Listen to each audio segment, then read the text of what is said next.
like comic books? Comic books. Comic books. Comic books. Comic books. I'm quite keen on comic books. Movies. Movies. The movies. Stupid TV shows. TV shows. But what are some of your favorite TV shows? Can be enjoyed as video games, as TV shows, books, movies, the entire world. Wholeheartedly embrace the apocalypse. Let's start the show. Hello, welcome to another exciting Sunday edition of the Next Issue Podcast Live. We got a lot to cover today. One thing Jeff and I were talking right before the show started, I didn't even mention the thumbnail is a big thing that we got to cover. Those fake Avengers Doomsday leaks. I saw those. Those were very fun. We'll talk about that in a second. We got a lot to cover. We got a little bit of quick hits. We got a lot of comics and stuff to talk about. Also, towards the end of the show, if you don't have plans today, listen to me and Jeff talk about our outing yesterday at the Dallas Comic Show at the Music City Mall, Vista Ridge Mall, Louisville Mall. I don't know what it's called anymore. Yeah, I don't know what it's called. Any of those. It will always be Vista Ridge Mall to me. Yeah, Vista Ridge. Although I like Music City. Although that doesn't make sense because I don't think Louisville is the Music City. I feel like that's somewhere in Tennessee. Yeah. It's not. Yeah, I don't even think it's the Music City of like the Metroplex. Yeah. I feel like that's Denton. You know. That's true. I agree with that. Maybe Dolly Parton shopped there once, and they're like, "We got it." I did see Tiffany perform there once. Okay. On one of her mall tours, so maybe that's where they're getting it from. Was Robin Sparkles opening for her? Yeah. For the mall? Yes. All right. If you didn't watch How I Met Your Mother, you did not get that one. But let's dive into a couple of things. So first of all, Jeff, this week is a good week for you to go check your comic books in the attic. Because at auction, a copy of Action Comics #1 sold. A 9.0 copy of Action Comics #1 sold for about $6 million. And apparently, this was something that was just found in the attic. Like this individual's mom had bought the comic a long time ago, and it was just there, and they stumbled into it. It's a pretty crazy It story. sold for like $7.8 million, but like with the fees and everything all together tied in. The sale was like 9.1 million, I think, altogether. Yes. Yeah. So it'll be fun to see if this sparks another speculation run. Comic boom speculation run. I follow a guy when I first started getting into like comics YouTube media. One of the early accounts that I followed was a Comic Tom. I don't know if you follow them or not. But I've seen them. I've seen this stuff. Yeah. Yeah, it's mostly speculation stuff. So I'm not into the speculative market. I think it ruined comics, but I understand that it is an important part of the business. So you know, you take the good with the bad. Yeah, I think good for that. I mean, that's amazing. I always kind of want to stumble into one of those things where somebody buys like a hidden, Van Gogh at a garage sale or something. Like when you come across something crazy like that.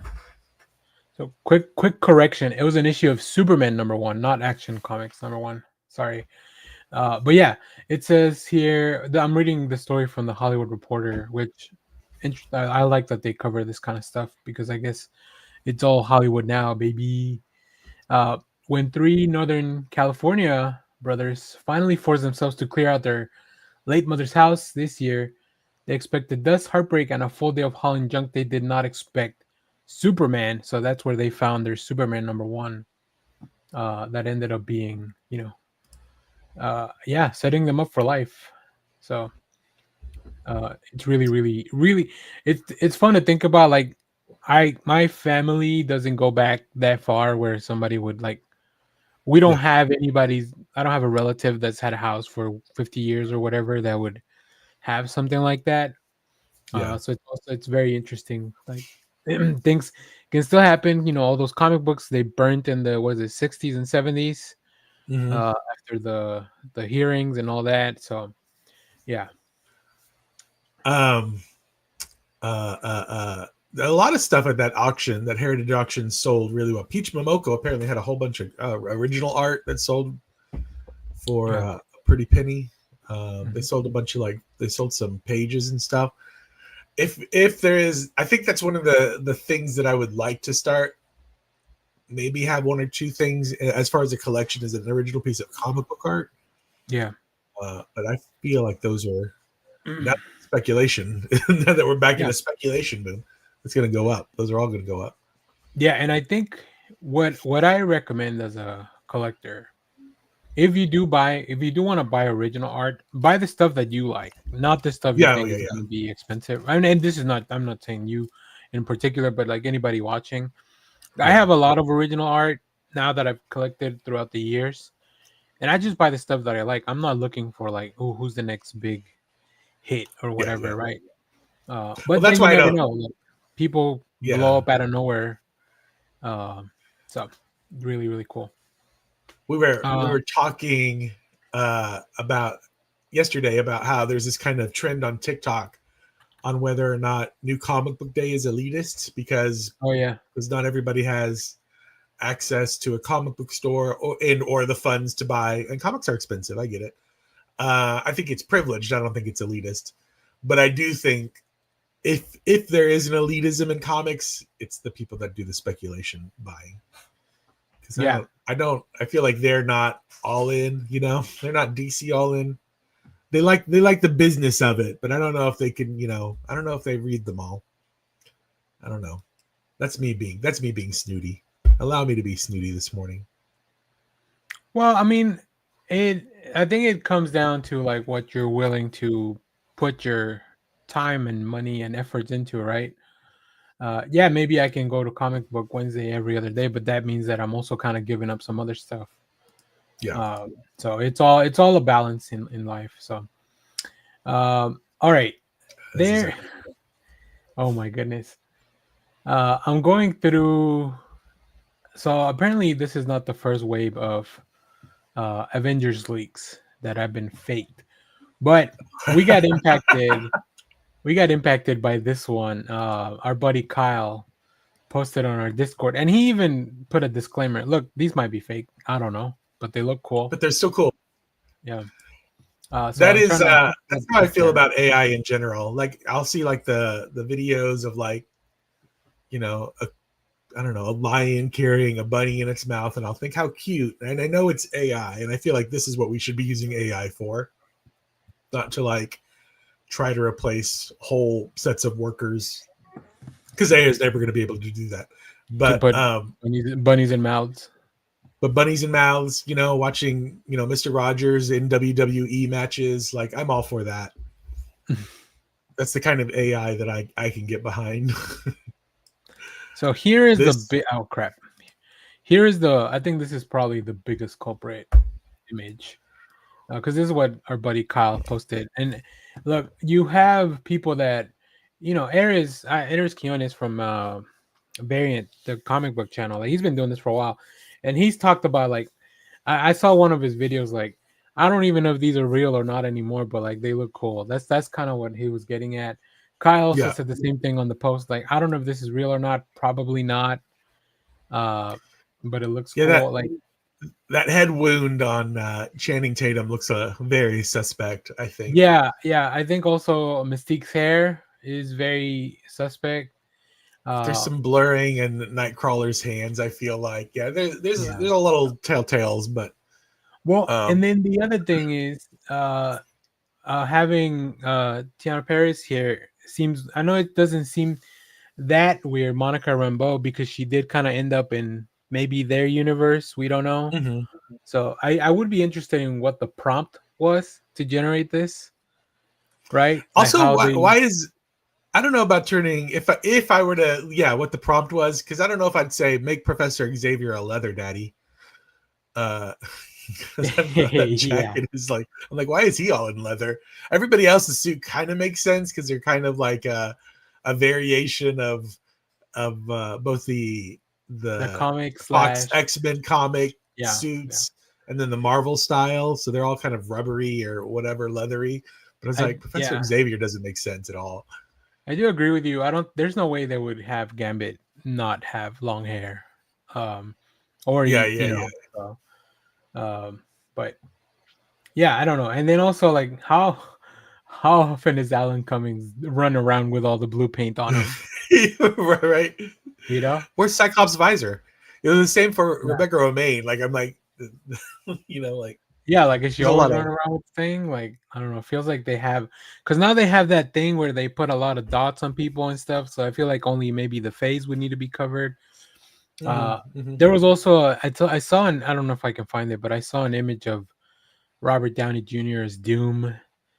I haven't seen that one, but I saw like that picture, and then I saw there's like a picture from them from behind where they were all like, it's like the picture was taken from behind them. It's the same picture, it's just from behind. It's just from behind, so all you see is their backs and their butts. It's how it's real. That's how we prove that it's real. See, it's from behind as well. Yeah, it's from behind. It's there. Yeah, we've got the other side of them. There's one where I think it's just James Marsden and Tiana Perry. I think like in a I think I saw vanity window or mirror rather. I do.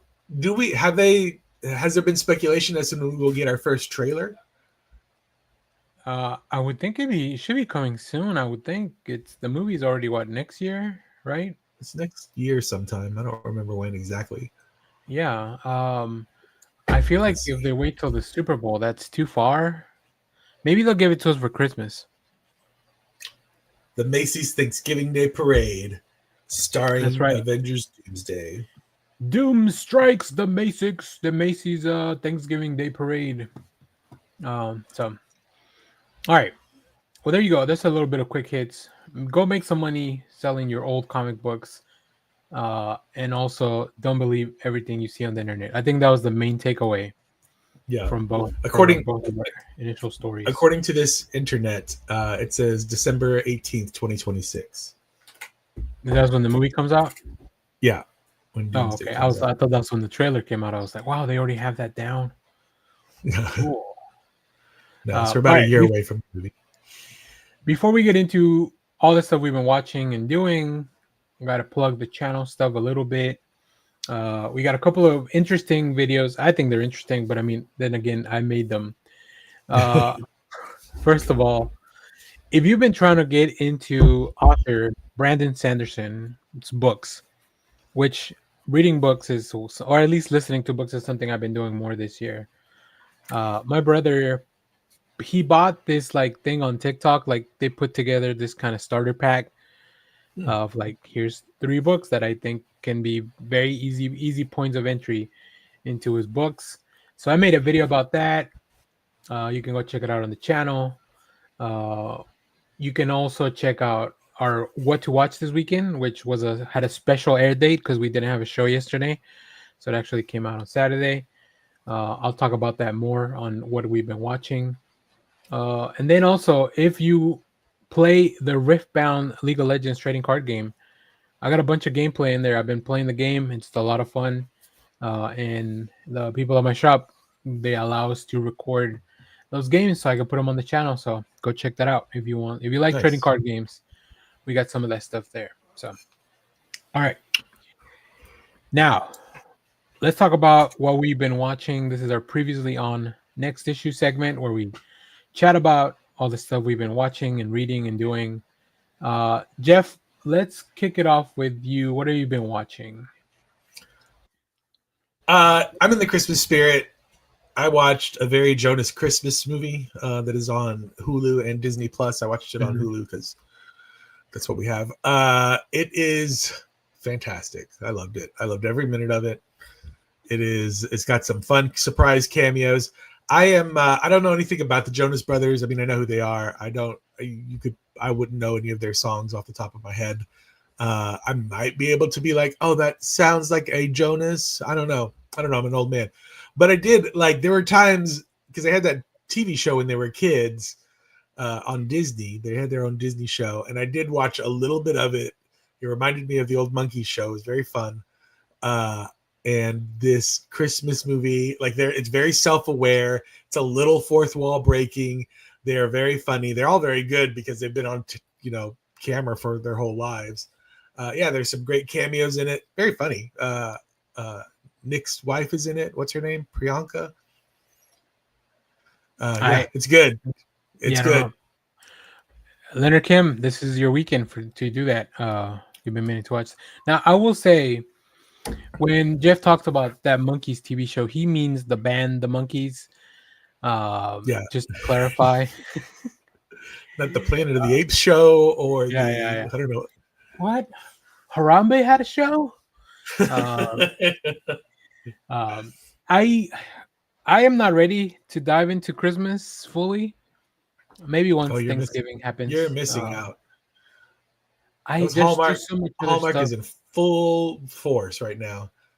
There's just so much other stuff, Jeff. I don't have time. I don't know where I would fit it in. I would have to quit one of the things that I do. You're like, say goodbye to Welcome to Derry because it's time for Christmas. I'm behind because that show is very scary and it's really hard to watch on Sunday nights. So I'm behind like 2 episodes, actually. That's really funny you mentioned that. All right, let me talk about one of the things that I watched on last Monday. I was off of work, just, taking a break, taking a day for myself, really. And you got to protect your mental health. You really do. You really do. Also, I like to take at least one day a month just because, I feel like it's good. It's good. Do you have a use it or lose it PTO? No, we have unlimited PTO, so it's like, might as well. Because you don't lose it, you sometimes forget to use it, right? Yeah. So, but I went to the theater and I watched Edgar Wright's The Running Man with Glenn Powell, superstar Glenn Powell. I had a lot of time. I had a lot of fun with that movie. It was really, really good. I think it's action packed.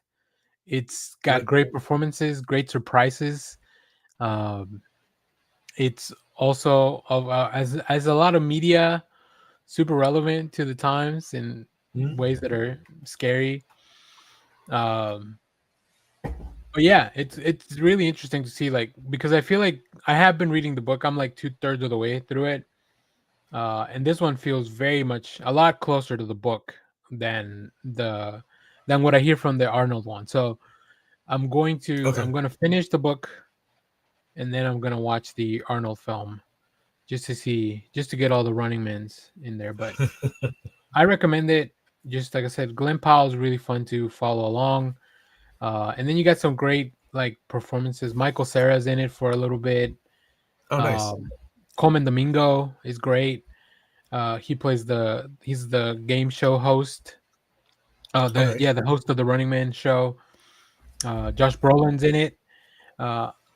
There's one more performance that's really good, but it's kind of a surprise, so I'm gonna not really talk about it. So yeah, I enjoyed it. Great visuals, great action scenes. There's not as much music as you would expect on an Edgar Wright film, but it makes sense with the themes of this film that there wouldn't be as much music. Yeah. But yeah, it's still got a very cool score. It's just not a lot of needle drops that, as you might expect. This is not Baby Driver, So. All right. What else? Take us on to your next thing. Ken Burns has a new documentary out on PBS, American Revolution. The Ken Burns from the Burns Transition Effect on my phone. The Ken Burns from the Ken Burns Transition Effect. The infamous, famous Ken Burns. And I love the reaction that the internet is having, because I think this is the first. I don't know when the last Ken Burns documentary came out. It might have been Jazz, I think. I don't really remember. There might have been one. It was the National Parks one. I think it was the last one that came out. But it's been a bit. It's been a bit since we've gotten a Ken Burns documentary, and they are pretty intense. They're deep dives. They're very. There's a lot of information that Ken throws at you with a lot of voiceover. And I feel like the internet, we have, since the pandemic on, we have definitely lost all of our attention spans. The TikTok generation does not know how to react to a Ken Burns documentary. The first episode covers something like 25, 30 years or something, that everything that leads up to the American Revolution. And they were just like, feels like school. But I love me a good Ken Burns documentary. You just kind of pop them on and, you become a dad for a little bit. And you just learn about history. Well, do the kids even have access to PBS anymore? Because that's where it is, right? It's on PBS, but there's a PBS app that is a free app, and it's airing on that. Like, you can just download the app and watch it. They need to put it on the TikTok, on the PBS TikTok channel. Here's Ken Burns' letterbox, so we can see. So there's a lot more. You might have missed a few since Jazz. Jeff. This is the American Revolution from this year. Then last year there was a one on Leonardo da Vinci. I don't know if these are all as long as the American Revolution. I've never heard of the Da Vinci one. There's a so these are all the films he directed. So I assume these are just documentaries about that. In 2023, The American Buffalo. Man, very prolific. This Ken Burns. The U.S. and this Ken Burns fellow. Ken Burns fellow. Look, he had two. He had Benjamin Franklin and the U.S. and the Holocaust in 2022. That Ben Franklin, I think, is a book by Brands. I wonder if he's not just producing some of these things. Well, this one he's tagged as the director. So. Oh, okay. Huh. So Muhammad Ali, Hemingway, country music. That's probably an interesting one. The Mayo Clinic. Remember the Mayo Clinic? Love him. I love Mayo. Vietnam. It's good on sandwich. Defying Nazis, Jackie Robinson. Yeah, I mean, look at that. There's a lot. Jazz is from 2001. So I like baseball. I like jazz. His Civil War is amazing. We'll do a show where we pick our favorite Ken Burns doc and just talk about that. We'll all just bring one to the table. after we spend the 60 hours watching one of them. Our favorite one. Do you ever see those, like, when you go to like a half price where it's like the full collection and it's like, I can't buy, they're so big I can't even get it on the camera, right? We need to what do you call it? Get one of those Encyclopedia Britannica level type of things. Just all I want to watch these on Laserdisc. That's what I want to do. The heaviest laser discs of all. That's right. So all right, that's cool. I'm very excited to dig into that because Ken Burns gets a lot of known people to do the narration in a lot of these things. Including one Claire Danes, who I believe is Martha Washington, if I'm not mistaken. Somebody told me, because it's connected to what I want to talk about next. I started watching a Netflix show with Claire Danes in it called The Beast in Me. It's a new Netflix 8-part drama thriller series where she plays an author who lost her kid, and now this neighbor moves in and they start kind of clashing. The neighbor's played by Matthew Rhys you probably know him from The Americans. He's the husband in that, married in real life to Kerry Russell, who I also love. So yeah, it's really good, and it was actually what I picked for what you should watch this weekend. So you should watch it. Maybe not this weekend, but now since the weekend's almost over, you should watch it this week. You got plenty of time with this Thanksgiving break coming up. So yeah, it's really good. So maybe I'll put on the Ken Burns revolutionary documentary, and you guys can watch the Netflix show. I've seen little bits and pieces. The roommates are watching it, so when I walk through the thing, Your roommates watch a lot of the same stuff I do, I feel. They are immediate. Like, as soon as it comes out, they are watching it as soon as it comes out. I feel that. All right. Did you have anything else you watch? I don't see anything on the list, but no. But I did watch. So it's just the other day. So I have the Dropout app, the old college tuber thing. They have a show called The Gastronauts, which is a cooking competition show where they invite 3 comedians to come up with concepts for 3 celebrity chefs or whatever to try to come up with. And it was the 2 of the most interesting cooking prompts I've ever heard. One was make a clear meal, a meal that was clear. And then the other one was I forget what the comedian that made the challenge was. You had to cook with a red Solo cup in your hand. And so it was funny watching all these chefs, like, how do we make a clear meal? Like they're dealing with these prompts that they've never heard before. So very entertaining stuff. I highly recommend the Dropout app. It is so much fun. Nice. So if you have the Dropout app too, there's a new special by Demi. Oh, I'm gonna butcher this. Yes, thank you very much. Yes, called Demi's gonna do a backflip. That's on Dropout. Yeah, I haven't watched that yet.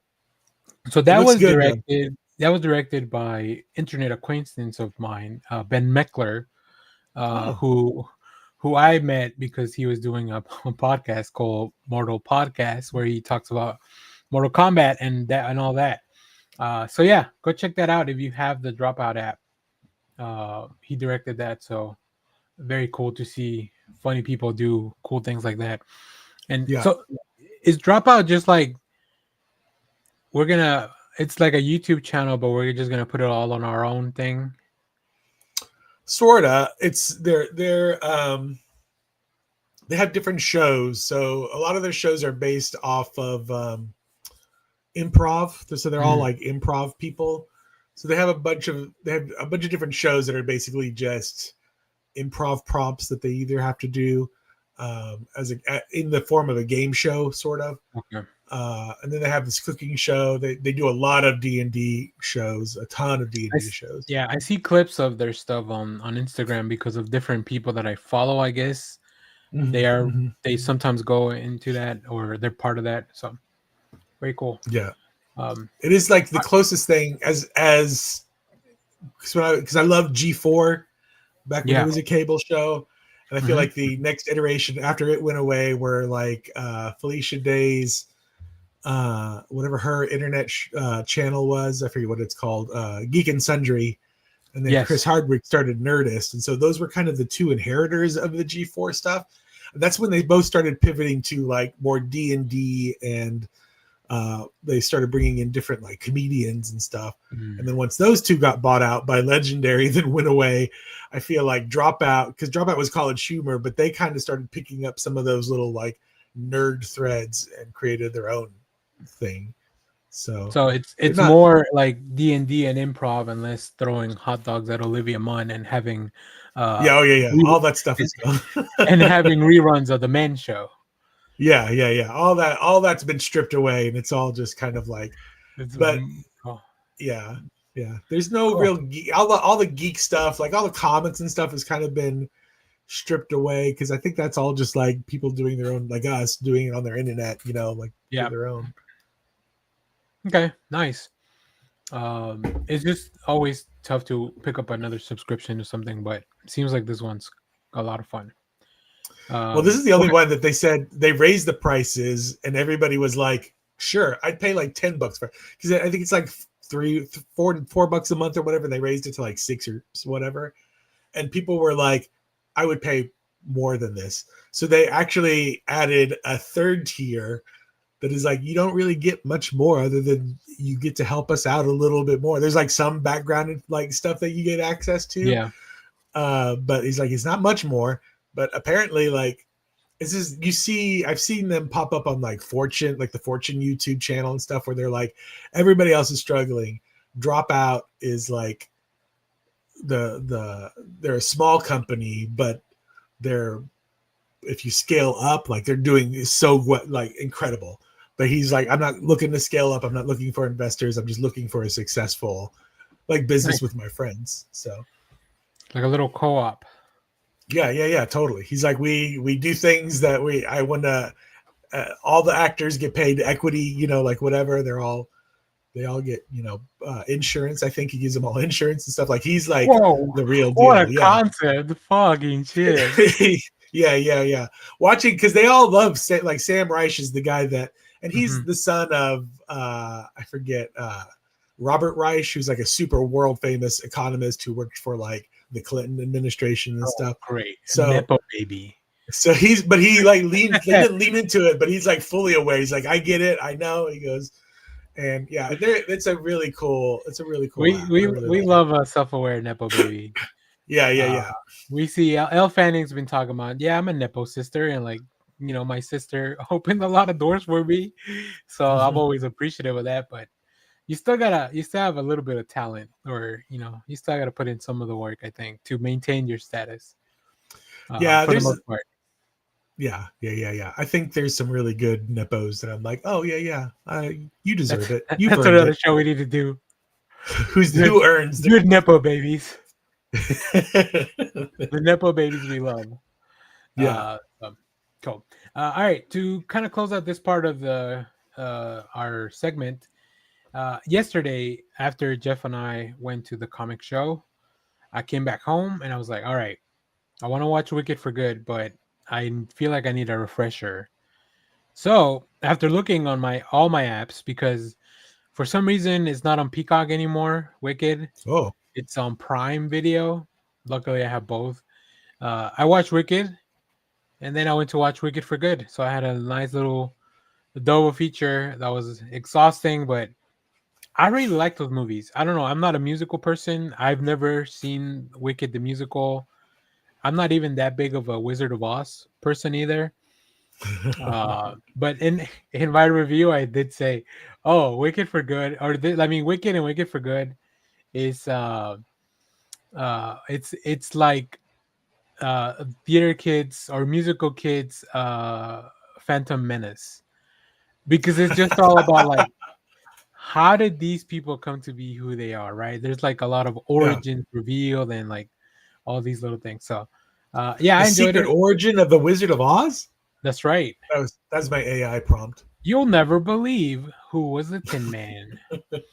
I agree with you and Leonard Kim. Like, why is Wicked not on Prime or on Peacock? On Peacock, everything else, like their specials, their stuff, their documentaries about it, like it's like they have everything about Wicked on the Peacock app except the actual movie.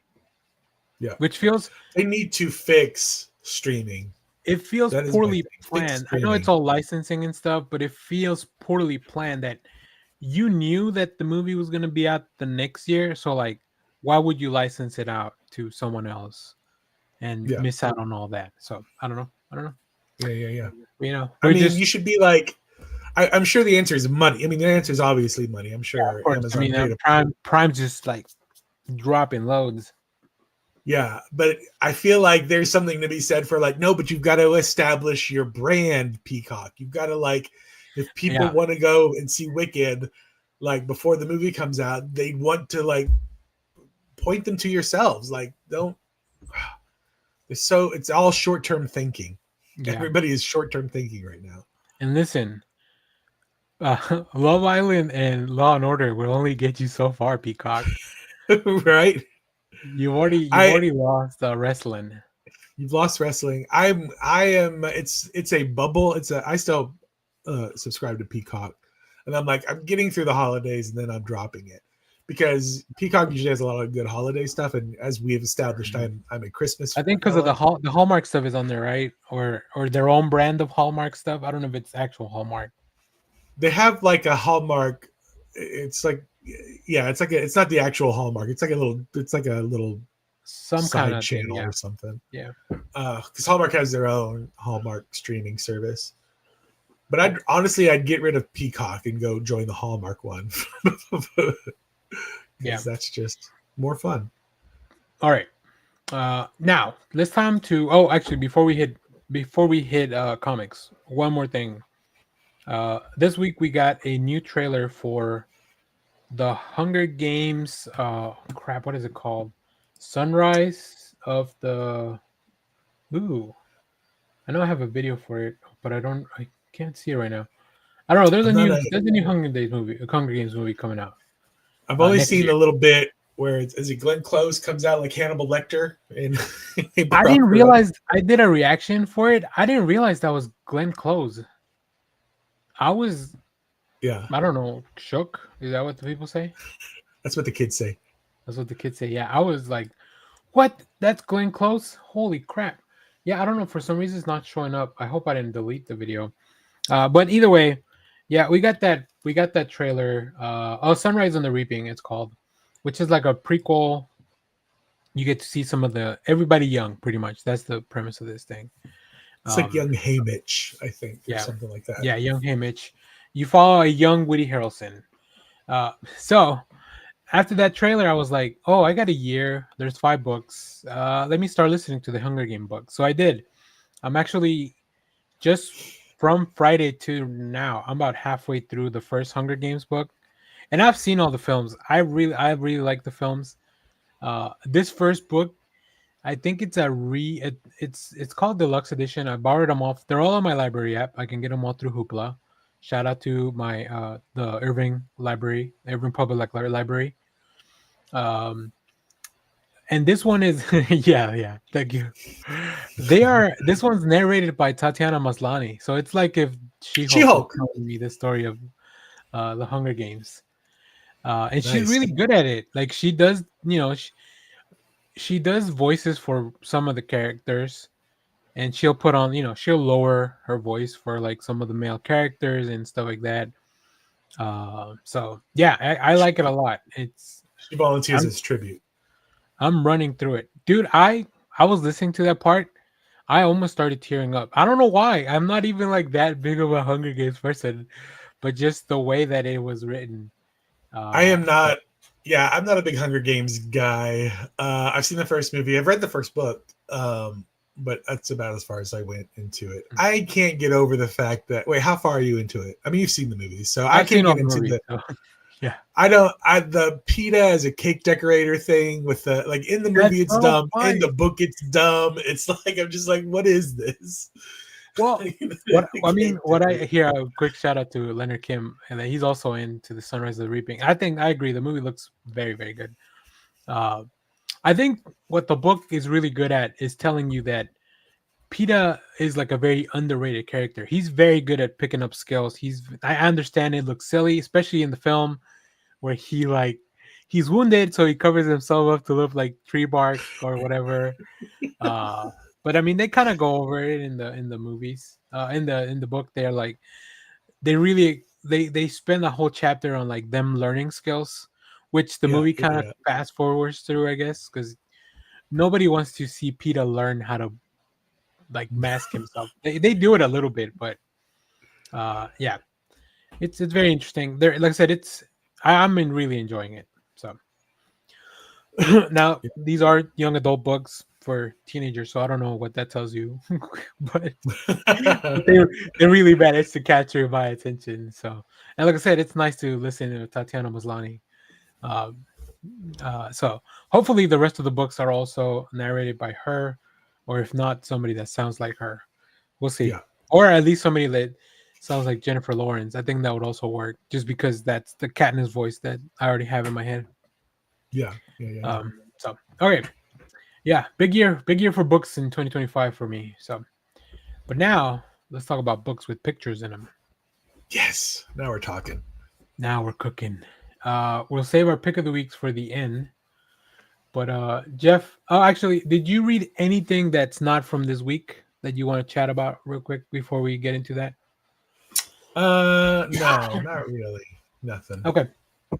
No biggie. Because I have a couple things that are not from this week that I'll touch on real quick.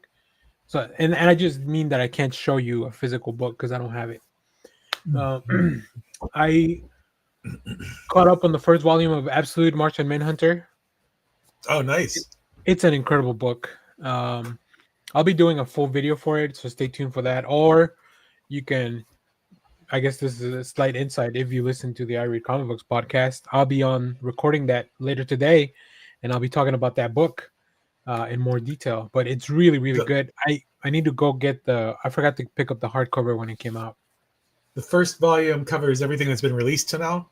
1 through 6, which I believe that's all that. I think 7's coming out soon, but I think 1 through 6 is all of it. Okay. And I need to go get the physical one because you know that trick they do at the end?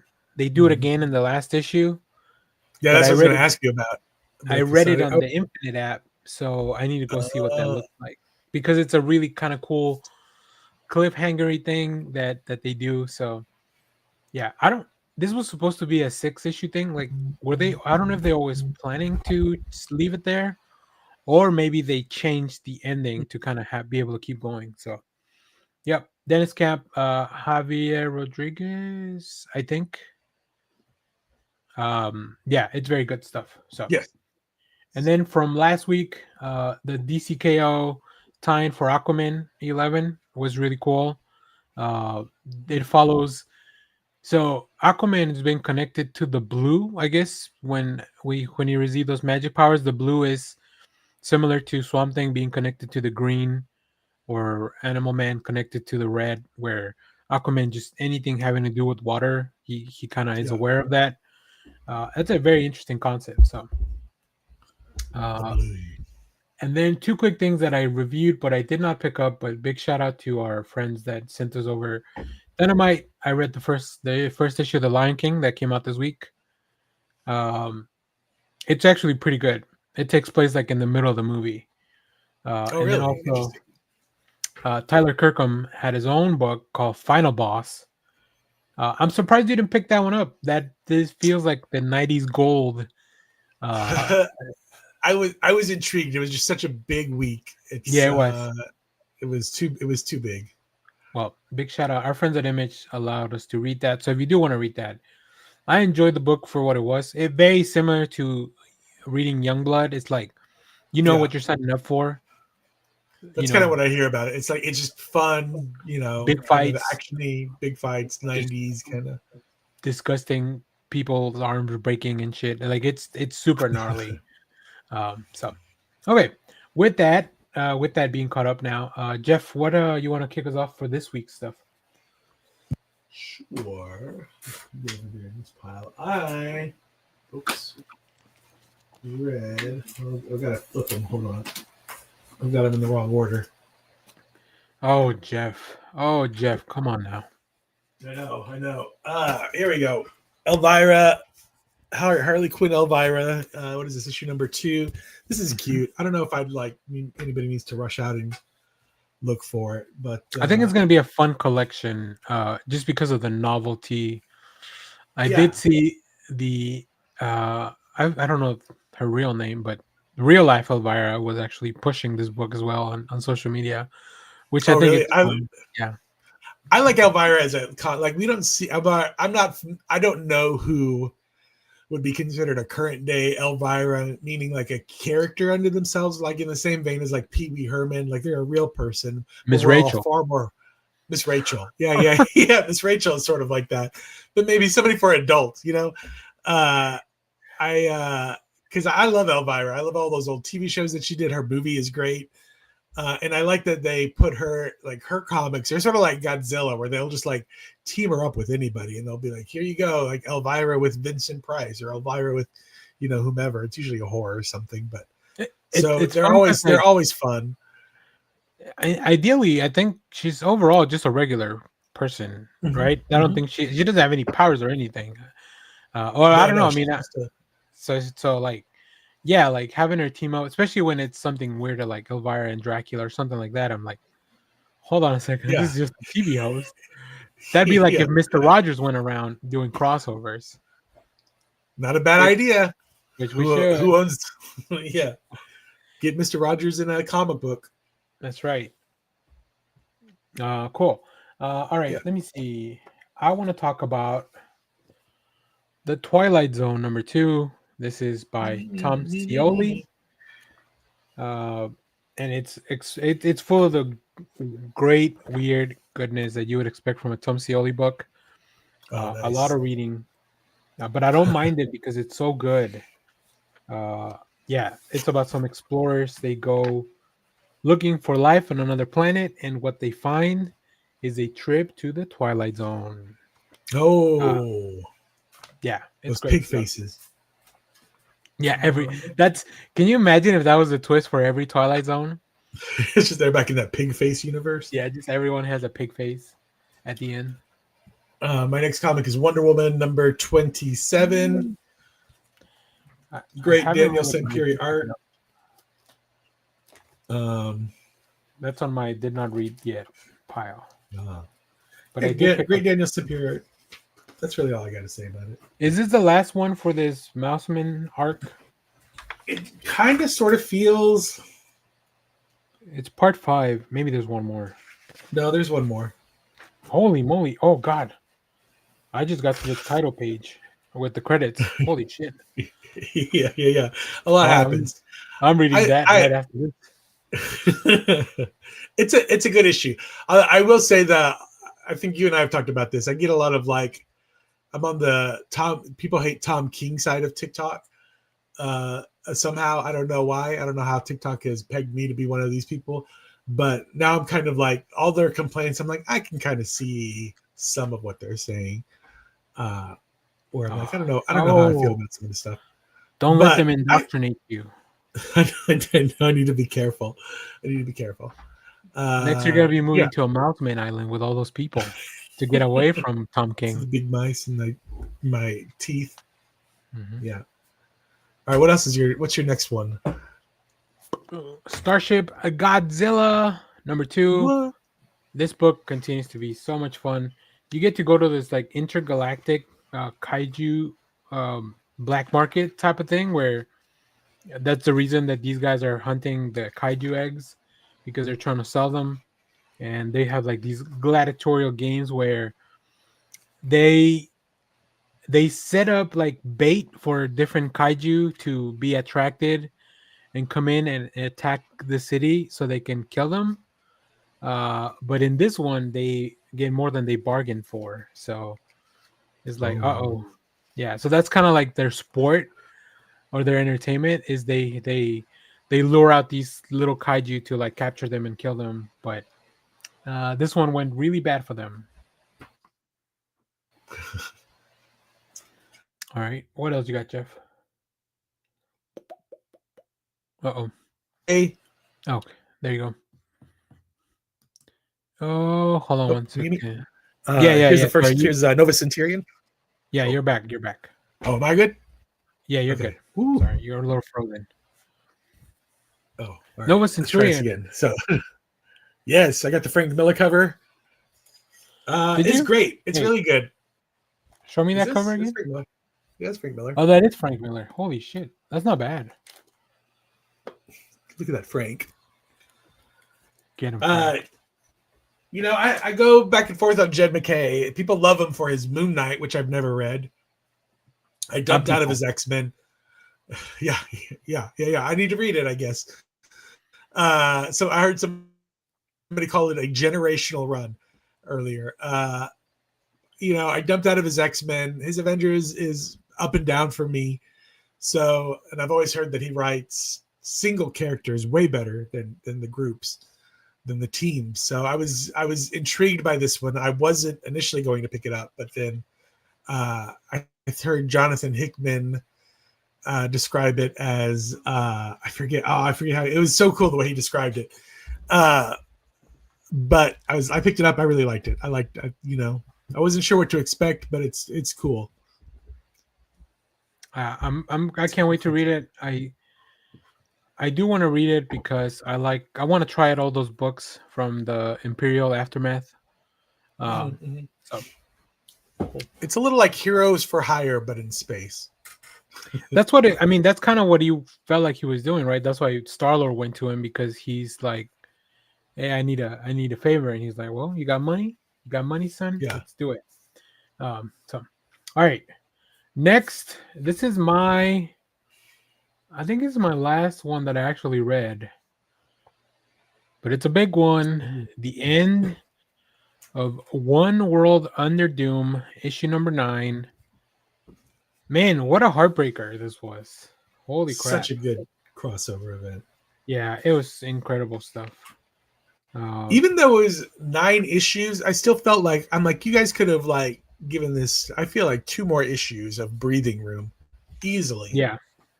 There were so many big ideas here. Yeah, I agree with you. But yeah, it's really good. Really good. Like, if you love Doctor Doom, this almost feels like a love letter to Doctor Doom. This whole event. Yeah, totally. Yeah, great. And it goes very well thematically with the Fantastic Four run that Ryan North's doing. So all works out. Big ending. I love the ending. I love the artwork. Yeah, again, I would have liked a little bit more beats between what happened in the last issue and how this issue starts. And then what Doom has to go through to rectify what had happened in last issue. Like, yeah, I just wanted a little, I wanted to live in this comic for a little bit longer than what we got. Same. All right, I'm gonna let you do the rest of yours, Jeff, and then we'll do the ones that we still have to read, and then we'll talk about our favorites. All right. Our pick of the week. How about that? The newest G.I. Joe comic, Renegade War, again continues to be real good. I did pick that up. I'm still picking it up. I'm just not reading it yet. Some new characters we see. Maybe some original characters, but it's good stuff. The newest Captain America, really good. Chip Zdarsky. Valerio It almost Sheedy. looks like looks like a Christmas issue. I didn't. Well, not just when you because read of the it. cover. Yeah, I guess. I knew I did pick up Nova Centurion. I knew I had it. I couldn't find it. So. Oh, there it is. Nice. Yep. I don't like how this is a little side note. I don't like that our story arcs are now like we see shrinkflation in comics in real life because now all arcs are 5 instead of 6. And when I was a kid, they used to be 7. So there's even stories out there with 4. Some of them are 4. I'm like, come on, let these writers write at least.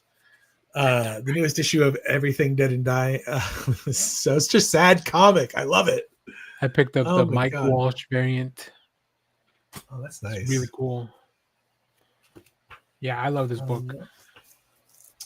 And then I finished. This is the last thing I read last night before. This is so good. Give Rainbow Rowell a normal comic.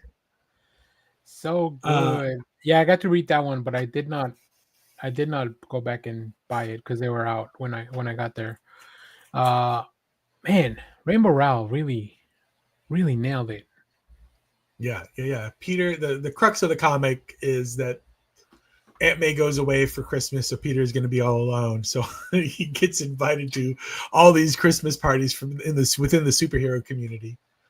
I love it when he goes to visit the Avengers, and everybody just is like, I need you as a buffer. Like he's just the buffer between everybody. Yeah. And it's such a good comic. That was so much fun. Yeah. I think hanging out with the X-Men was really cool. But I think so. I want to ask you, were you expecting something bad to happen throughout the whole book? Yeah, I was. So when it's stuff with him visiting the Fantastic Four for Hanukkah, and then when it just ends, like, because normally it's a big gathering of all the heroes, and all the other heroes show up, and then somebody. They all have to get called away, monster or something like that. But when it doesn't happen after, and then he gets invited to the Avengers party, I'm like, oh, this is just a story about Peter and like him going, visiting all his friends over the holidays, basically, and how he himself. It's also fun because it's how he views himself, where people are like, or he's like unaware of how he is beloved within the community, the superhero community, because he's like, why is everybody being so nice to me? Kind of like he's unaware of his own. Yeah, and I love that they do little nods of like, because he's got a history with Captain Marvel, so like she's the one that welcomes him to the Avengers, kind of, and you're like, there's still a little bit of chemistry there. Like there's just all these little things, all these little Easter eggs. But yeah, throughout the whole thing, I was like, oh, something bad's about to happen, and then. Aunt May goes on this cruise, and you're like, oh no, is something bad about to happen to her? And then the phone rings, and she's like, oh, the cruise, I gotta come back, and that was it. Oh, okay. And then it's got a nice ending too. And then because they reschedule her cruise, and now he gets to go with her, and like it's just a nice book that Marvel has left me with like this anxiety of like something bad's gonna happen to all these characters that I love. Even in the Christmas issue. So I don't know why they needed a red band for this. Yeah, right. All right, what else? That is the last of my, except for our favorites All right. of the week. So let's talk about stuff that's still on our unread pile that we did pick up. I don't know if you're ready. You can go. If not, I can. I have it right here. Yeah, we have multiple piles today because we also have some stuff from our comic book show haul. We'll talk to you about that in a second. All right, Jeff, Just, what else you you want to got? just quick run these real quick? Yeah, My go for it. my friend Daniel bought me a comic of Spider-Man Noir #1, second edition though. Let's not get too carried Second away. edition. Well, I mean, the I first have edition was really hard to get. yeah. The Guy in the Chair, the newest issue. I've had not. First issue was great. Yeah, The newest issue of the Ultimates. I also picked that up and I have it here in my pile. Oops, sorry, microphone. The last issue of Godzilla versus the Marvel Universe. I did take a quick peek at the last page. Because again, I was like, is this a 5 or 6? Yeah. 5. Well, I mean, we kind of know where they're going, right? Because they told us in the advertisement for Yeah. their next Godzilla series. But yeah. Absolute Flash. What is this? The newest New Gods. Yes, I can't wait to read that. So I'm just gonna do the whole arc. The newest Sacrificers. This Marcos Martin cover to Exquisite Corpses. The newest Exquisite Corpses. And the newest issue of the Mary Sue. Ooh. Oh, you left there's still a lot of books on your to read pile. You're usually a lot more prolific. I know. Yeah, I had a big comic convention to go to yesterday. Oh yeah. Is Saturday your big comic reading day? Yeah, Friday nights, Saturdays, I'll read comics. Saturday nights, I'll usually read a lot of comics, but I was napping. Okay. Well, here, let me show you. So I also have Exquisite Corpses, the regular cover, and then my card variant thing. It's the second issue of Deluge. I think that's how you say that. I don't know how to say this word. Deluge. I can't. It feels weird. The second issue of Terminator Metal. This is Sebastian Perez. I kind of like that the Terminator's walking away from the cover. Like, yeah, it's fun. Suck it, fanboy. I'm done with you.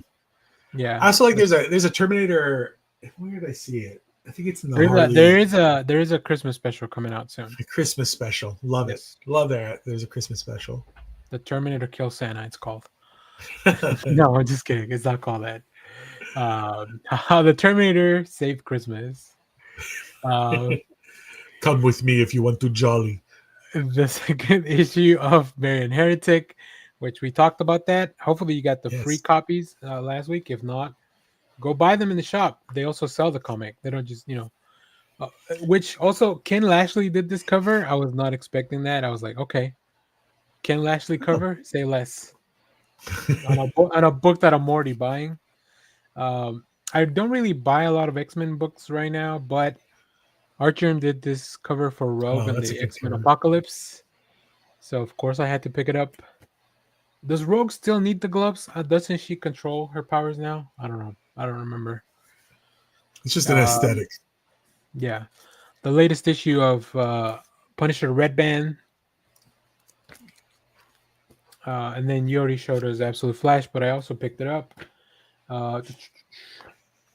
Nightwing, The Ultimates, and Red Book #1. This beautiful cover by Sue Lee, who did Maleficent a little while back. Not the current Maleficent, the previous Maleficent. So, all right, great art. That's all. So, Jeff, what was your favorite comic book of the week? My favorite comic book of the week was the most recent issue of Batman Superman World's Finest, issue number 45. Joker and Lex Luthor, obviously, they team up. Things go crazy as one would expect. I think it's a lot of fun watching those two interact with one another. Is this their meet cute? It's a meet cute. It's definitely a meet cute. It's have you not read this one yet? I haven't gotten to it yet. No. Yeah, it's they because they teamed up. Or they didn't team up. They were in I think in the 25th issue they had a Joker Lex Luthor story, so they referenced that one. in this one. But yeah, hijinks. You get a Hawkman cameo. It's a lot of fun. I Very love the funny. stage of them watching the football game. They start off watching a football game. I love that Clark makes fun of him because he goes, Bruce Wayne owns the team. He's like, I don't own the team. I own the stadium. Yeah, because they're So watching because it's the Gotham Knights versus the Metropolis Goliaths, right? So they're watching Yeah. each of them have rooting for their own team. Yeah, it's really funny to see Clark in the Goliaths jersey as well. He's just a regular, Yeah. he's just a regular guy. Good stuff. Very Good stuff. Very exciting stuff. All right, my pick of the week. It's probably very obvious because there is one big book we haven't talked about out of everything that came out this week. But Batman and Deadpool had their DC counterpart of the crossover this week. And let me tell you, it is insane, the stuff that's in here. We get 4 stories. The big story by Dan Mora and Grant Morrison. Man, what an outstanding story. It's full of like Easter eggs and weird trippy shit. Grant Morrison using all their characters that they created all throughout these different companies. Big quick shout out to like Amalgam and just a lot of it's really, really good. And then on top of that, you get Dan Mora art to bring it all to life. Like this book is incredible. How much does Batman want? Good question, Leonard Kim. How much does Batman want to kill Deadpool? Not as much as in the Marvel one. I feel like Batman's putting up with Deadpool a little bit more than in the Marvel counterpart of this crossover. So he's a little bit more. It's very Grant Morrison-y. Yeah, this is one of the covers I picked up. I love the Jay Lee. So, did you have a favorite story on this one? I think it's the Nightwing Laura Kinney Wolverine story. Yeah, I guess outside of the main one because I feel like that one has so much more room to breathe. But yes, that one's really great. Yeah. Tom King, Bruno Redondo, the Nepo heroes. Tom Taylor. Tom Taylor. You got Tom King on the brain. Tom King on the brain.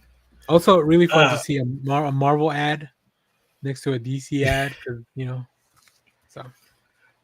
Yeah, I think I enjoyed this one over the Marvel one. It's just a little bit weirder. Like Grant Morrison definitely is Grant Morrison-y in it. Like we're talking multiple universes and worlds and parallel Earths and all kinds of stuff.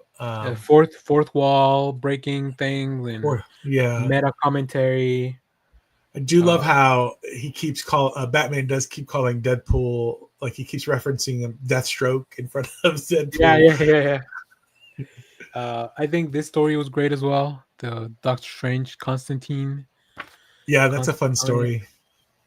I love the Hayden Sherman artwork. Well, the really cool thing is that they kind of got to give us 2 crossovers in one because they bring in Swamp Thing and Ghost Rider just duking it out. As well in between, so it's really cool. The Harley and Hulk story is just like that one's just fun. Yeah, it's just like fun. them hanging out at Coney Island, trying to get some hot dogs. I do wish I dug the static Miss Marvel story. It's very, very quick. It's very like they're both eating dinner, a monster attacks, and then they fight the monster. And I'm like, I feel like we didn't really do anything in this one. It's one of the shorter ones. It's only like 4 pages, which is definitely, it just feels like it could have been a little bit more, or those characters need a little bit more room to breathe. It is very interesting. We were talking yesterday because after the show, we went to Boomerang Comics to visit our friend Jack, and the fact that I wasn't sure why they had put them together until I actually read the thing, but they both got their powers kind of very similarly, right? In Static's case, it was the Big Bang the explosion that gave everyone around powers. Miss Marvel's case, it was the Terrigen cloud running amok. So it was like neither one of them asked for their powers, and they're both from underrepresented communities and marginalized communities. And I was like, oh, I never really kind of put all those parallels together. So it makes sense that they would team up. But yeah, their story we're just gonna kick ass in a monster. So Yeah, it's like, oh, we're eating dinner. Godzilla shows up, basically a tiny Godzilla, and then they're like, let's fight it. All right, Jeff, do you want to show us the covers that you picked up? Here, let me give you the big stage. Big stage. There you go. So I showed this one off. This is the Jay Lee Rogue Barda. Like that one. I got all the. I got the ladies. In Barda. I've got Storm. This is the Jenny Frison Storm Wonder Woman. I love that cover. This is, I'm not going to remember who this is. Leonardo something. Oh, yeah, the artist? Yeah, I forget the name.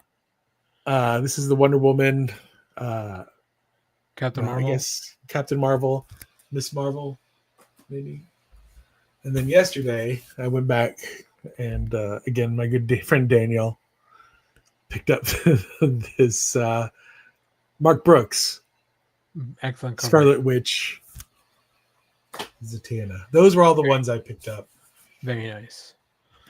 All right. Now, unfortunately for my wallet, these are all the ones that I picked up. Insane.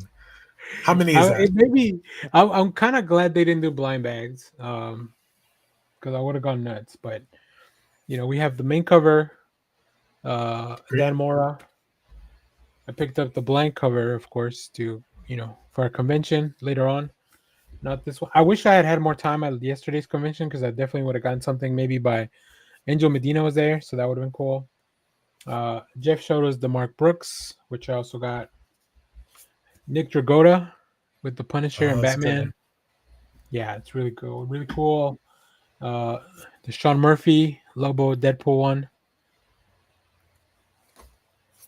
Frank Quietly as well. That's the only one I was like, I kind of I debated on that one. I like that one too. It's tough because these are $8.99 each, right? So luckily the shops give me like Titan, I get 10% for having a pull list. Sanctuary, I get 20% for being a subscriber. So, I get a few of them off, but still, the Nightwing, Bruno Redondo, Nightwing Wolverine cover.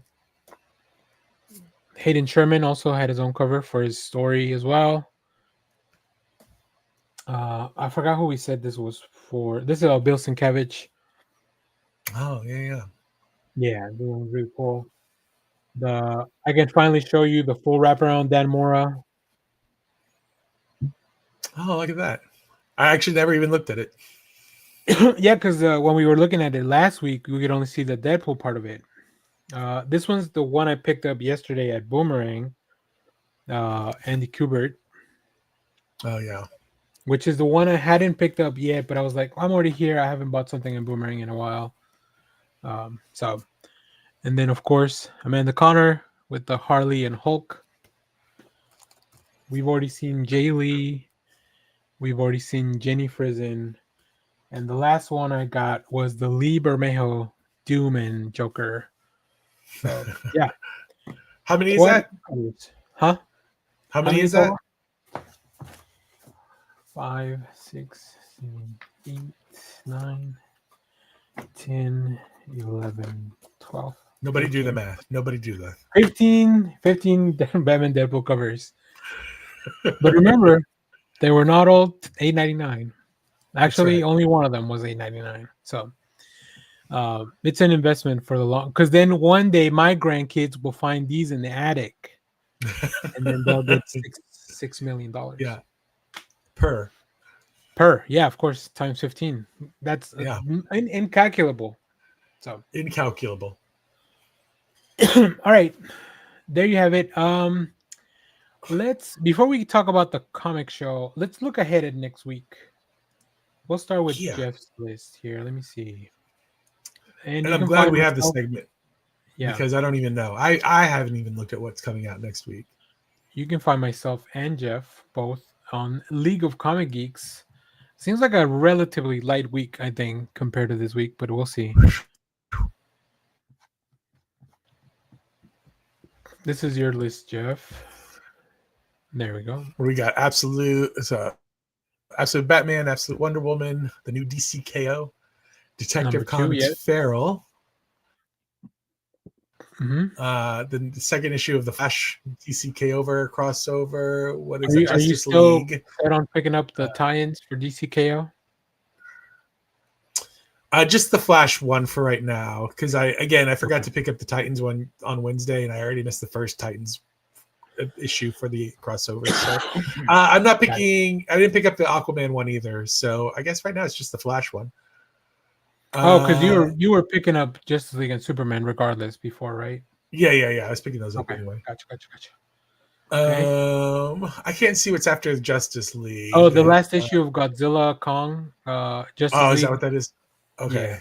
I think it's the last issue. It might not be. I don't know if they're doing comic books. Actually, it's issue 5. And then the 5th issue of Trinity. Oh, they're actually doing 7 issues of that. Wow. Godzilla Kong. And the last one is oversized, so they had a lot of story to tell. Big. Yeah. Trinity.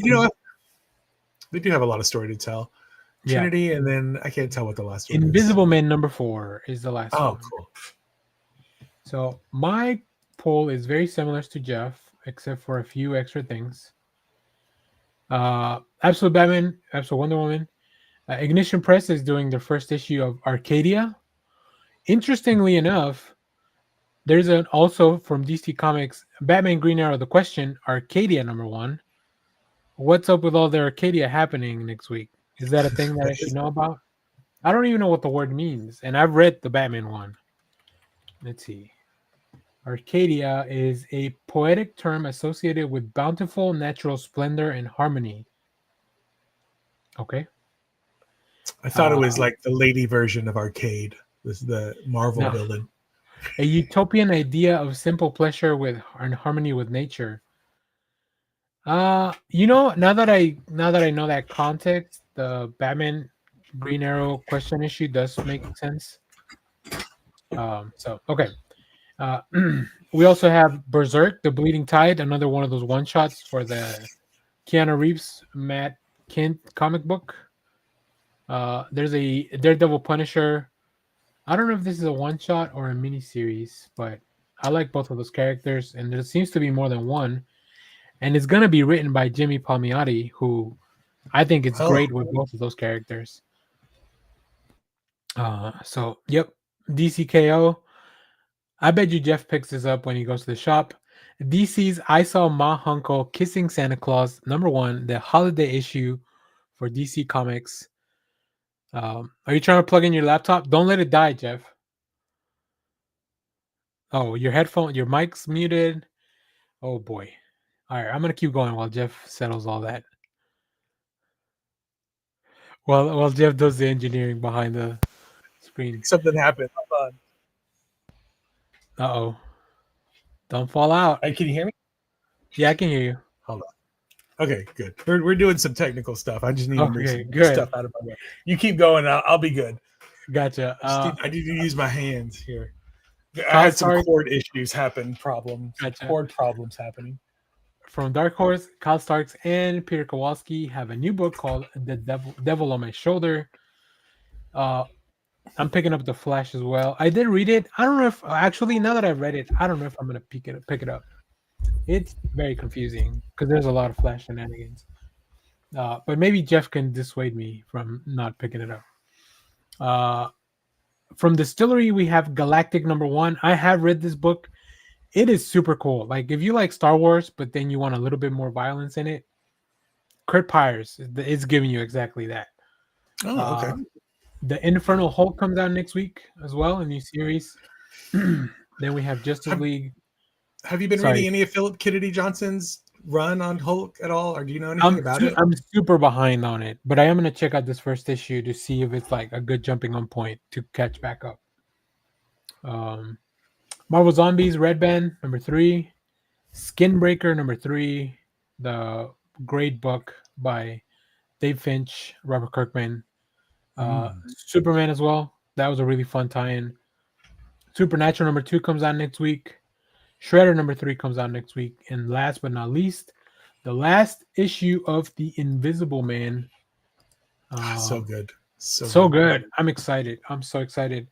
And then they've already announced what their next thing is going to be. And we're getting a Phantom of the Opera comic book. So that's going to be a lot Somebody of said fun. it is weird that it's not. They still haven't had a Wolfman come out yet. Yeah. I feel like the Wolfman is kind of like a. I don't know. People struggle with the Wolfman, maybe. Yeah, I also wonder if maybe because isn't there all isn't doesn't what is what if Marv not Marv what is Robert Kirkman's doesn't he have a Wolfman like that is part of what does Oh, he I have? don't He has know. like he has some kind of Does wolf he? character from like the way back in the day. Hold on, Oh, I let's don't take a know. look at this. Maybe he's Albert, the outstanding Wolfman. yeah, You're right. Very different though, I feel. yeah. Well, I'm wondering if there's not some kind of like No, I mean there shouldn't be. Skybound is Robert Kirkman's thing. He should be all about like, yeah, let's do one more. Maybe they just haven't found the right person that wants to do it. Feels like a lot of these Universal Monster series was like, yeah, we're doing this, like I volunteer to write that or something. Like it feels like yeah. this just I people that volunteer really to want to do that. So Robert Kirkman's Wolf Dash Man. That's what that's the right. comic was called. Okay. We got through that. Now, for the last part of the show, let's talk a little bit about the Dallas Comic Show. So Jeff and I went to the Dallas Comic Show yesterday, which you can still go to today. They open at noon. I think if you're a VIP, you can get in a little earlier. You want to tell us a little bit about your experience, Jeff, in the show or Yeah, at it's the a fun show? little. It's a fun little show just north of Dallas in Louisville, Texas, out at the mall, at the old Vista Ridge Mall. Now we don't know what it's called anymore. Music City for a while. I think they called it the Vista. I think I've heard it referenced as the Vista Mall. It's just in an old Gap or something like that, some kind of old store. City Trends, I think that was a store. Yeah. Oh, is that what it was? It was so they just have a bunch of tables set up, small the far end, a bunch of tables for artists to sign their wares, a small little cordoned off area for like a stage so they could do some just talk character talks or whatever. But Yeah. a lot of vendors set up. We saw Bedrock City from Houston, big comic book store from Houston was there. Alliance Comics was there. I think I saw them. Just a whole bunch of little comic Yeah. shops, and I bought a bunch of stuff. Way more. Yeah, we'll look at that in just 1 second. So, So the show, if you're watching this and you want to go Sunday, the show is on. It's only $10 to get in. Yesterday was $15 because it is a longer bit of the day. Which shout out to Jeff for buying my ticket since I didn't have any cash on me. It is cash only to get in, so keep that in mind if you're going in there. Well, at least it was yesterday. I don't know if they didn't bring the scanner or machine. whatever. But yeah, I also picked up a few things. It was really cool. We get to see, you get to see the people that are there. Like there's a lot of comic books people that you probably recognize. Like, oh yeah, that's the other nice thing about the show is it is a if you're a comic fan, it is a comic show. Sometimes Yes. we go to a comic show and it's like a lot of toys, a lot of just all kinds of stuff, pops and the Hot Wheels. Mhm. And when we went to the fan days a few weeks ago, like that had surprisingly very few comics. Like there was only like 2 or 3 booths that had comics, and everything else was just ephemera stuff. This one was almost all comics and no extra stuff. Like there was no pop booths or no nothing about toys or really anything. It was just straight up comics. Yeah. And then you got comic guests and media there, so it was really cool because you can actually just you just see them. Nobody's like closed off in an area where they're kind of like unreachable. So Phil Morris was there, who we talked about and didn't realize like he was Martian Manhunter in Smallville, but you probably know him. Most people probably know him from Seinfeld, being Jackie Childs, I think is the name of the lawyer. The lawyer, He's also in the Cheez-It commercials. I wonder if somebody brought him a box of Cheez-Its to sign. That would be funny. Reno Wilson was always also there as well. You probably just know him from like he's like one of these character actors, but he's in Bel Air, he's in Mike and Molly. So like you just kind of see them from TV, and they had 2 of the voices from the DC what's it called, Suicide Squad Isekai. Here's the program. Yeah, Tim Bradstreet. I was getting to the comic books. Tim Bradstreet was probably like the guest of honor, I guess I would say, if you had to pick one. I don't know when the last time he was doing any kind of cool appearances, but of course you also had James O'Barr, creator of The Crow, Pablo Villalobos, very prolific, Mark Nelson, who's like a big aliens, big alien artist, Angel Medina. I took a picture of some original art by Angel Medina that I forgot to send to Clay because it's like Alpha Flight original art, but it was like $600 for it was like a double spread. Yeah. Here's his Dr. Doom from the inside of the program.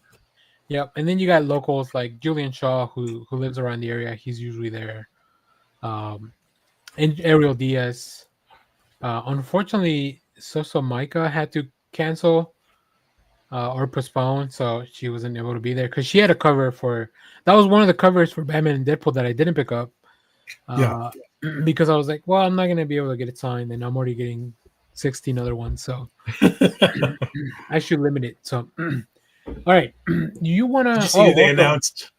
Did you see who they announced for their next show? Is no, I missed that. David Marquez. Oh yeah, I love at the spring show. I think I got a commission from him last time he was here, so that's cool. Yeah, so this show usually brings like one or two. I'm not gonna. It's weird to say small time, but they're not small time. They're just maybe not as in the mainstream anymore. But like it's people that they've been doing a lot of work. All right. You can also get a bunch of stuff from their big fanboy table. I got my One Battle After Another beanie. The glasses were also for One Battle After Another. I don't know if I told you that. I did find that out later. Yeah. What is that? What is One Battle After Another? Oh, it's the Leonardo DiCaprio movie. I haven't seen the movie. Okay. Yeah. And then we got some Running Man stuff. A shirt that won't fit me, but I'm sure I can give away to somebody. And a little thing to carry your phone, because you're the Running Man. So yeah, it was a fun show. We had a good time, and we probably spent more money than we should have. So, Jeff, let me put you on the spot first. You want to show the people what you got? Sure. First off, at the end of last week's episode, after the show, I went to there's like a Dallas vintage toy show that was happening. Oh yeah. And I picked up there some guy. It's very incomplete and beat up, but I did pick up a Castle Grayskull.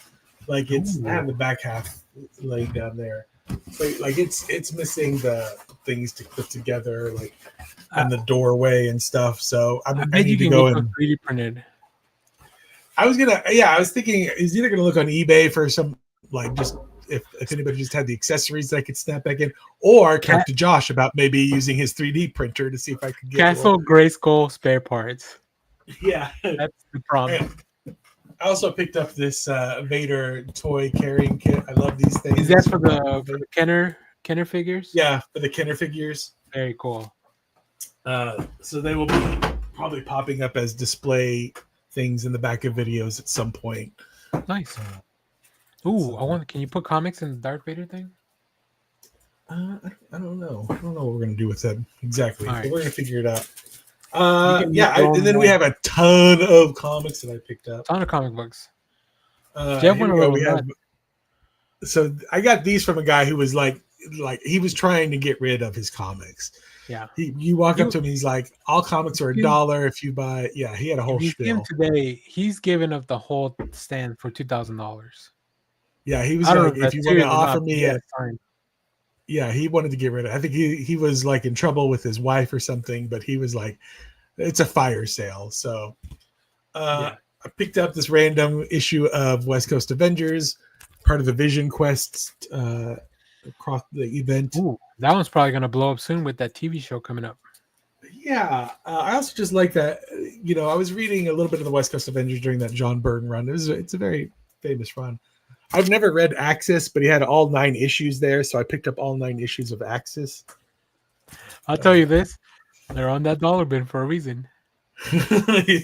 Yeah, I figure I skipped it for a reason. I picked up some filler Captain Americas where I just didn't have these issues. Who's that guy with the that looks like Space Ghost? This is Flag Smasher. Okay, So I picked up those. very nice. I found a whole bunch of random John Byrne Fantastic Fours. So just for the audience, all these books were $1, and then if you buy 5, he gives you one free. So yeah, You- so I you think do I that. paid.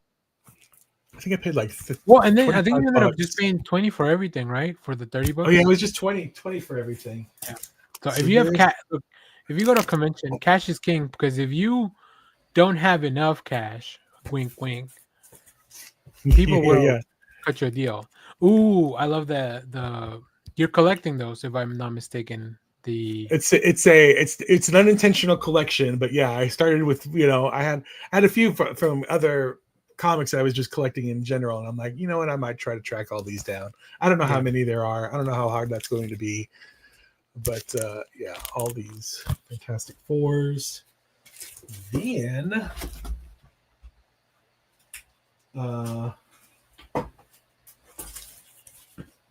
here's a Lenore. It's an old school comic character from like the 90s that pops up every now and again. Looks like from out of someone's nightmares. It's a kind of a cutie horror comic. This Marvel superheroes holiday special from back in the day. Sometimes I like getting those. I don't want to give this person too much airtime, but I need this one just to finish off the arc that I have. Canceled. Yeah, I didn't know that, and I was very upset to find out because I really enjoyed the series, and I was I meant you. Me. I'm now really upset. Yeah, they've canceled Brian Wood. He's apparently not a good person. I did not know this. Anyway. Yeah, I skipped this Moon Knight run when I was going through all the Moon Knights. I was like, oh well, I guess I'll never get to read this one. So here's this New Mutants from the Revolutionary War. I think I have a few of the Revolutionary War. The Evolutionary also canceled. Yes. I've heard great things about this Scrooge Infinity Dime comic that I picked up for Is that the Jason Aaron one? It's the Jason Aaron one. Yes. And then this X-Men with where Giant Storm size, has the baby. yeah. Those were all the normal comics I picked up. Mm-hmm. And then Now show them the good. stuff. The good stuff I picked up. I like going with Jeff because somebody else is making bad choices other than just me. Yeah. That was nice. I found a couple of these old Marvel graphic novels. This is the Daredevil by Frank Miller and Bill Sienkiewicz. So that's cool. Here is this Excalibur Weird War 3 from your, Alan Davis, Chris Claremont, I think is probably just your normal Excalibur team. I've always seen this thing. I've never read it. This is Revenge of the Monolith. I don't know why this keeps popping up in my purview, but I decided I would pick it up. It's a story by David Michelini and Eric Silvestri, early Eric Silvestri art. So it's a little uncomfortable that the living monolith is destroying the Twin Towers, but whatever. They didn't know. They didn't know. But then my favorite pickups are these FOOM magazines.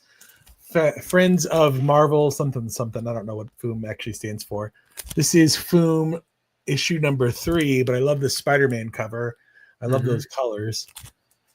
And then this is FOOM number 4. Look at this gorgeous Doctor Doom cover. If Jay had not bought that, I might have picked that up. And I don't even care about the FOOM. I just love Doctor Doom. Yeah. Oh, I didn't know there was something in the back. Yeah. Dude, score. This was that open. Yeah, this was the piece that I was just like, I'm gonna kick myself later if I do not pick it up now. I feel like Jeff is gonna go back for that FOOM number 1. The guy did have a FOOM number 1, and this was $75. Daniel was like, I can't believe you didn't barter at all. And I just felt it in my gut that the guy would not barter with me. because he immediately tried to sell me on all the Fooms. He did. Like, Fooms are kind of hard to find. But he had a Foom number one. Foom number one has Stan Lee on the cover, but he had two. Foom number one had a poster that came with it, and the one that with the poster, I think it was like $250 or something like that. Yeah, it was expensive with the poster. Yeah, and the one without was $40. But I was just like, if I were to get a Foom number one, I would want the poster, and I don't have $250 to spend right now. So makes sense. Well, because you had already paid $15 for my ticket. Yeah, exactly. Sorry, so Jeff. that out. I didn't buy as much stuff as Jeff. But yeah, I mean, Jeff showed us the program. Tim Bradstreet did this. I mean, this is a Punisher cover from Tim, and I think this is. I don't know who did the. This is Pablo Villalobos. He had this print on his at his table. The only things I bought was it was a few things from that same booth. I bought this Teenage Mutant Ninja Turtles 142 version. It's a 1 in 25 cover. Oh, nice. I picked it up for $5 because I had $5 cash. Like, I literally had $5 cash, and one of them was a $2 bill. So hopefully it brings that guy luck. Because I don't know if you saw me walking towards you, I was gonna ask you for $1 because I thought they were all dollar bills. But yeah, pretty good deal. And then I went to the Big Time Collectibles booth. Usually you'll see, like, at the larger conventions, like, you'll see Eris Quinones there, and Miko Suyan. He does a lot of covers for them. Johnny Yang. So I picked up. He told me that because it was a smaller show, they do some different pricing. So I ended up buying four different books. This Extreme Carnage Miko Suyan cover. Nice. It was 10. So everything was pretty much $10 each. But one of them is a tradeless cover. So this Johnny Yang Spider-Man Miles Morales cover. I don't know. This is Miko. This looks very different, but it is Miko Suyan doing a Death of the Silver Surfer cover. And then my favorite one was this Javi Fernandez. This is a New York exclusive. A New York Comic Con exclusive. It even comes with the thing. So because I bought because I bought 3 other books, he also gave me this for $10 pretty much. So because this one's not, nice. I know for a fact this one's not $10. So yeah, they treated us very kindly at the show. A lot of really nice people. I had a pretty fun interaction with one of the vendors because as I walked in, Phil Morris was there, and he was leaving, and he asked him. I was like, and then I just made a comment like, "Oh, it's cool that they're also into comic books, like because he's a celebrity."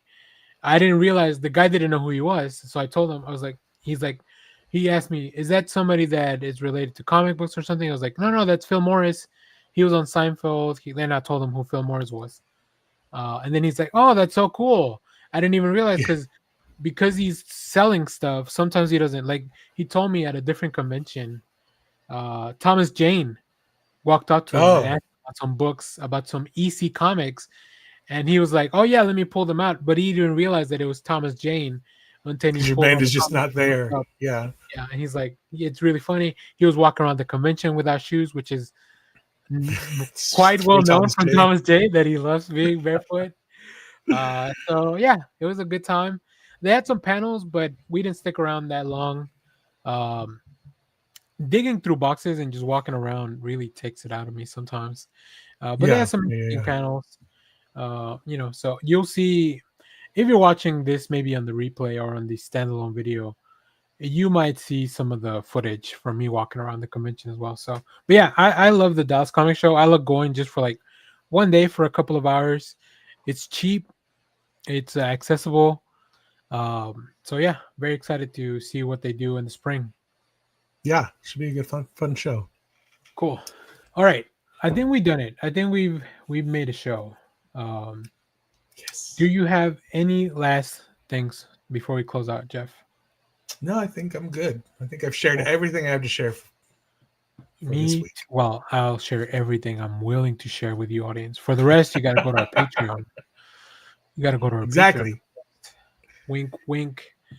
Yeah, really cool. All right. Well, I don't know what we have coming up because the Thanksgiving holiday is coming up soon, but there's going to be a lot of reviews. Maybe a special chat with a creator. I don't know. I'm trying to figure it out. Emails are being sent out. Let us know if you have somebody in mind that you want us to reach out to as far as like getting them on the show. And like I said, go check out our other videos. We got some really fun stuff on the channel. But in the meanwhile, go read your comics. Go check out the stuff that we recommended. And then go check out Jeff on TikTok. Follow us on League of Comic Geeks so you can tell us all about the books that you read and all that stuff. So thanks for watching, everyone. Thanks. Bye-bye. The most important thing in life will always be El Bebo. Simon Sander, get the fuck out. All right. Bye. Get out of here, you weirdo.